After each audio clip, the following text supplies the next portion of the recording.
Welcome back to Good Morning Sri Lanka. You're with me, Anu, and we are with Arundhati Sivagunathan. We're talking about how and why children lie.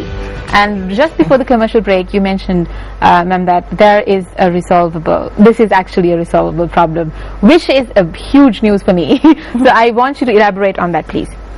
Resolvable, plus you can avoid it completely, right? Thank God. So yes, please tell us I how. guess a few tips to consider is how you handle your child, right? You need to always encourage them to say the truth, right? Always. Right. And of course you need to role play it, because if your life is littered with full of white lies, your child is going to pick it up from you, right? Yeah. And of course you need to check why the child is acting like that. As I said, can be low self-esteem and attention. So you need to have a plan of reward system, or find ways to praise the child and increase their esteem. Nice. Right?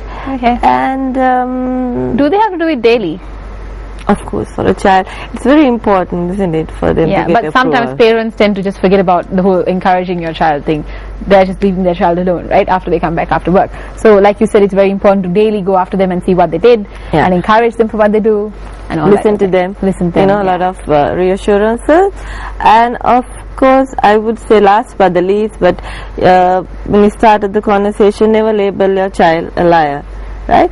Talk about in a different perspective, like truthful or untruthful, and always tell them, I believe in you, so don't make it difficult for me to not believe you. Nice. Okay, but like you said, example also matters.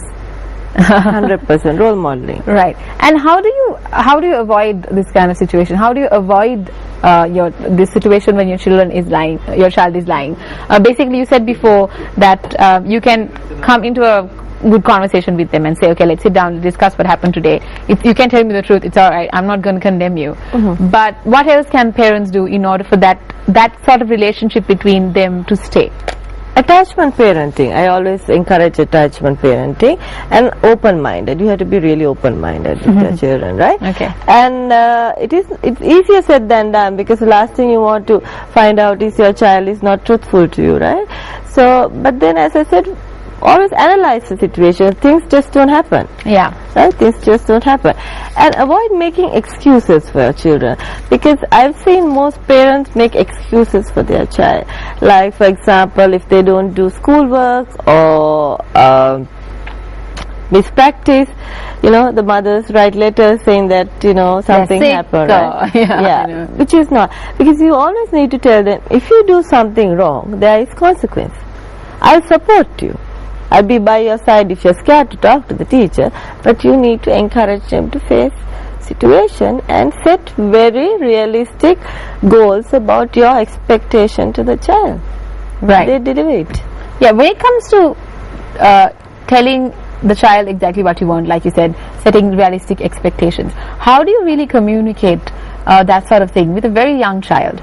Say, like you said before, say a 3-year-old came out lying, and basically you got to know that he or she was lying. How do you communicate to a 3-year-old child that what she did is wrong? You can't basically have a heart-to-heart thorough discussion with a child because he's only 3. So how do you really have that sort of conversation? Depends on what he did. Say, for example, that he comes home and tells you that somebody hit him, or he's making up a story, and it really didn't happen, because first thing when a child says that, you check with the teacher, right? So the teacher says, look, it didn't happen. Yes. So maybe you should tell him one-on-one, encourage him with realistic stories, like, as I said, the boy and the wolf kind of thing. Right. To tell them lying is not a good habit. Right.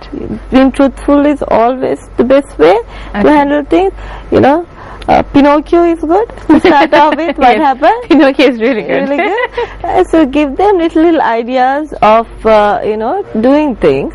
Okay. And tell them, look, lying is not encouraged, and this is not going to be the way. I don't like you lying to me. Good. Your answer for this question actually led me to the next one, which is, as adults, not just parents, do we actually encourage children to lie unknowingly, unintentionally? Do you see that mostly happening in the society right now? Okay. We do unknowingly. I think the first thing the parents do is when they go to the theater, or basically movie theater, or take them to a pool, or even go to a hotel, they lie about the child's age, right? Right. Yes. They do that. Yes. And I have seen instances where the child says, no, I'm not 3, I'm 5, and the father and mother is like giving them the look, Yeah. don't embarrass me. So you're encouraging the child to watch you lie. And mostly parents do this to avoid social inconveniences, right? Yeah. But again, you're portraying a wrong behavior. So it has to start from you. And I think another way a parent really address children lying is by yelling at them, right? Okay. And because they can't take up that they actually learn something from them, so they are trying to cover defend themselves. Defend themselves, right? So it's no point trying to put the child into that situation where you interrogate them or put pressure and try to tell them don't do it again. Always play that supportive role, be there for them, but of course you need to have set expectations from them. Yeah, realistic ones, like you have to have. Yeah. So last but not least, how do we raise a truthful child? What are the values we need to put into them? Number one is being connected. You need to be very connected with your child, okay, and be very open-minded about situations. Always can you give us an example, ma'am, about being open-minded parents? Open-minded parents is generally say never measure your child from your standards of life, right? A child is a unique identity. It's not your miniature version of the child might do so many things which you didn't think of doing, right? So you need to understand this is a unique personality and they have their own potential.